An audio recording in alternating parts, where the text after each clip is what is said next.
संविधान की। तो भारतीय संविधान में पढ़ते हैं हम भाग 5।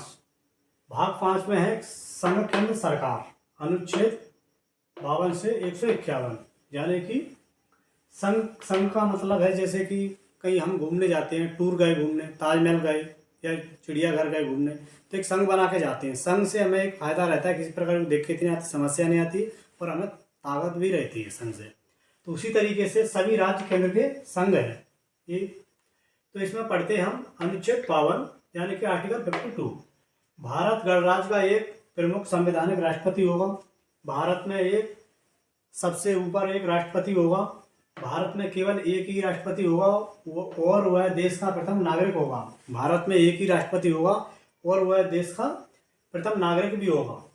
वह कार्यपालिका का संवैधानिक प्रमुख होता है, लेकिन असली सत्ता प्रधानमंत्री और कैबिनेट के पास होती है। कार्यपालिका की बात की जाए तो कार्यपालिका में प्रमुख होता है, लेकिन असली सत्ता की बात की जाए, पावर की बात की जाए तो असली पावर प्रधानमंत्री और कैबिनेट के पास होती है।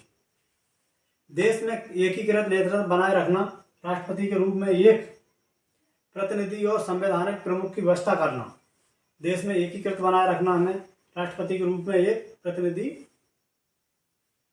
प्रमुख की व्यवस्था करना। लोकतंत्र और संविधान का पालन करना, लोकतंत्र है और संविधान का पालन करना। राष्ट्रपति पद सबसे ऊपर माना जाता है। राष्ट्रपति के पद की बात की जाए तो राष्ट्रपति का पद सबसे ऊपर माना जाता है और यह संविधान का रक्षक होता है। राष्ट्रपति संविधान का रक्षक भी होता है। राष्ट्रपति संसद के दोनों सदनों का एक अभिन्न हिस्सा होता है। राष्ट्रपति की बात की जाए तो राष्ट्रपति दोनों सदनों का एक अभिन्न हिस्सा होता है। दोनों सदन, एक लोकसभा और राज्यसभा। राष्ट्रपति भारतीय लोकतंत्र और संविधान की मर्यादा को भारतीय लोकतंत्र और संविधान की मर्यादा बनाए रखने का प्रतीक होता है। राष्ट्रपति संविधान की रक्षा करता, सबसे ऊपर होता है और सारी मर्यादाओं को देखता है। अनुच्छेद 52 में सिर्फ यह तय करता है कि भारत में एक राष्ट्रपति होगा।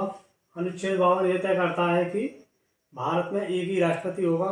इसकी नियुक्ति और अधिकार की चर्चा आगे आर्टिकल में वो करते हैं।